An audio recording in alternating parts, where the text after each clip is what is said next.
Assalamualaikum warahmatullahi wabarakatuh. Ini masih di pembacaan kitab Matan Safinatun Najah ya. Ini kita sampai di part 4, yaitu faslun ya. Mujibatul ghusli, perkara-perkara yang mewajibkan mandi besar ya. Bismillahirrahmanirrahim. Faslun utawi iki iku fasal suwiji. Mujibatul ghusli utawi pira-pira perkara kang majibaken adus gede ya. Jadi ini beberapa perkara yang mewajibkan menjadikan kita itu harus mandi besar ya.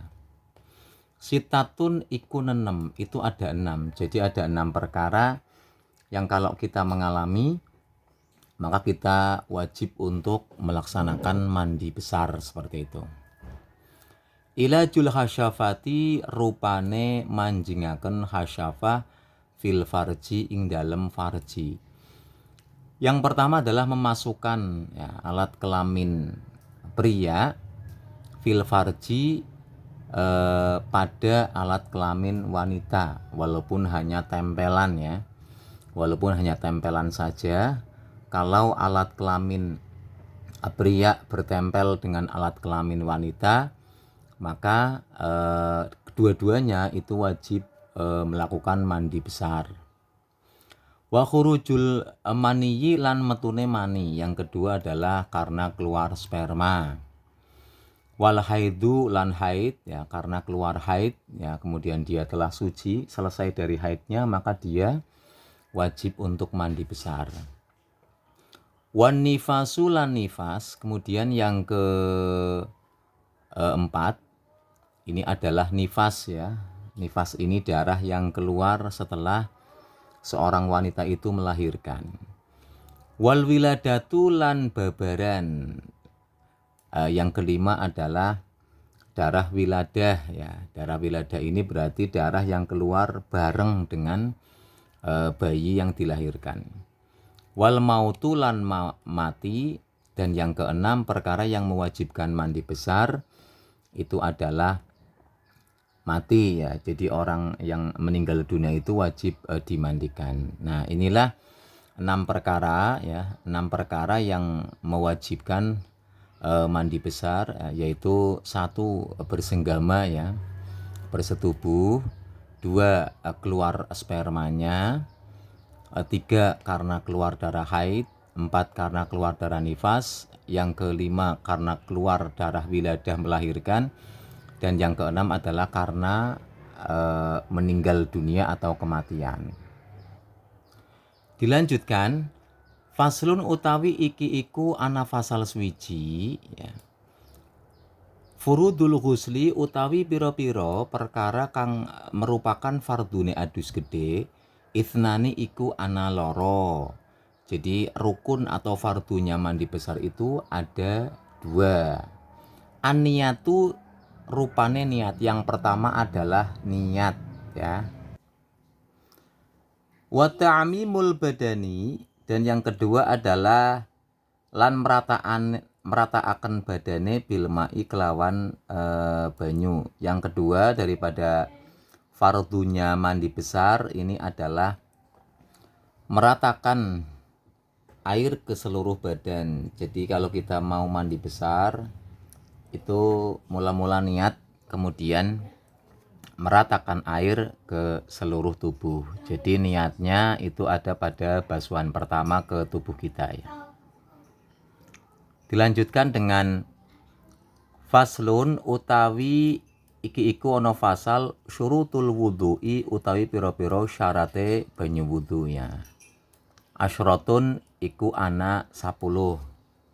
Selanjutnya adalah fasal menerangkan tentang syarat daripada wudhu yang jumlahnya ada 10. Artinya kalau kita mau berwudhu ya, wudhu itu akan menjadi sah apabila memenuhi 10 syarat ini.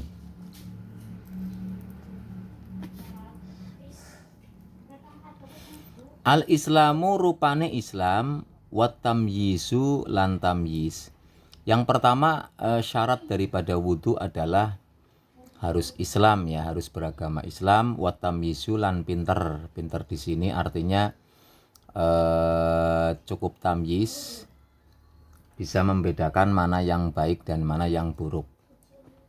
Wan naqau lan suci anil haidi saking haid. Kemudian yang ketiga adalah suci dari haid ya.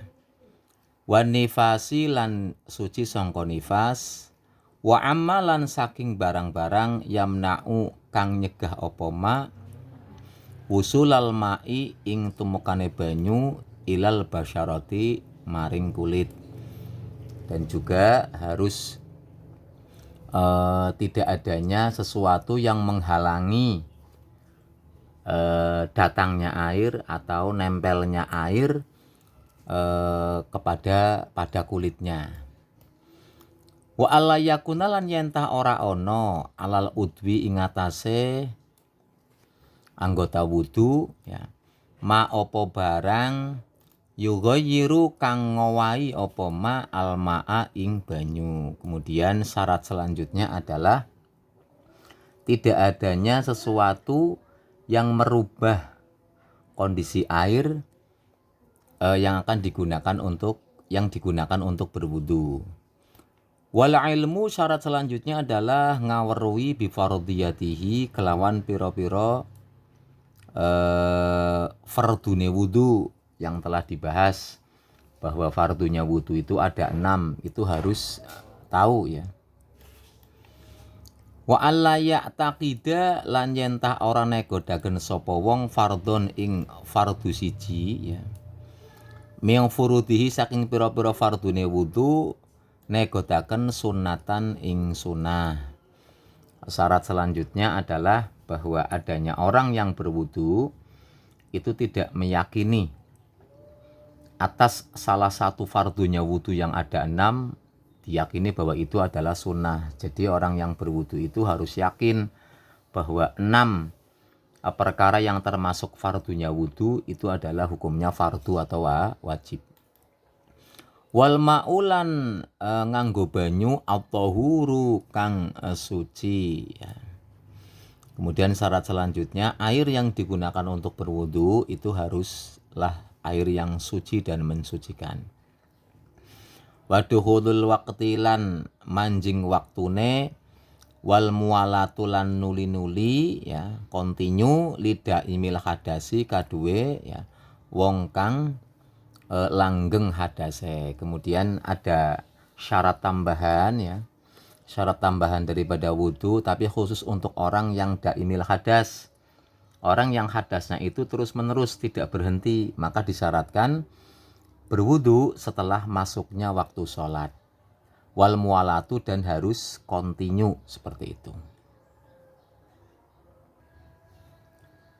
Jadi dapat disimpulkan ya bahwa syarat wudu ini ada 10 ya. Syarat wudu ini ada 10, yaitu yang pertama ini harus Islam. Orangnya harus Islam. Aliasnya kalau orangnya non Islam berwudu itu tidak sah. Kemudian tamyiz ya, bisa membedakan mana yang baik dan mana yang benar. Ini yang kedua ya. Maka orang yang tidak tamyiz itu tidak sah wudunya. Kemudian bersih dari haid dan nifas ya, aliasnya kalau orang lagi haid atau nifas juga tidak diperkenankan untuk berwudu ya. Kemudian yang keempat adalah bersih ya, bersih atau suci dari bersih dari sesuatu yang menghalangi air meresap ke kulit ya, misalnya cat ya, atau semacam hand body atau apa yang nantinya akan menghalangi air itu harus dihilangkan terlebih dahulu, termasuk make up ya. Jadi kalau wanita yang make upan mau berwudu itu make upnya harus dibersihkan terlebih dahulu. Kemudian nomor 5, tidak ada anggota wudu ya yang merubah air suci ya. Artinya air yang digunakan itu tidak berubah ketika digunakan untuk berwudu. Kemudian yang keenam, mengetahui wajib-wajib wudu ya, fardunya wudu. Yang ketujuh, tidak meyakini sunnah sebagai atas sesuatu yang merupakan kewajiban wudhu ya, yang fardu-fardunya wudhu tidak diyakini sunnah. Kemudian nomor 8, airnya ini harus suci mensucikan ya, air mustakmal tidak bisa digunakan untuk berwudhu ya. Kemudian untuk nomor 9 dan nomor 10 ya, yaitu masuknya waktu sholat sama mualah, ini syarat khusus untuk bagi orang yang sering berhadas. Itu pasal tentang syarat-syarat daripada wudhu. Itulah pembahasan tentang syarat-syarat wudhu yang ada 10. Kita lanjutkan untuk part 5 untuk pasal selanjutnya. Matur suwun. Wallahu a'lam bishawab. Wallahul muwafiq ila aqwamit thoriq. Wassalamualaikum warahmatullahi wabarakatuh.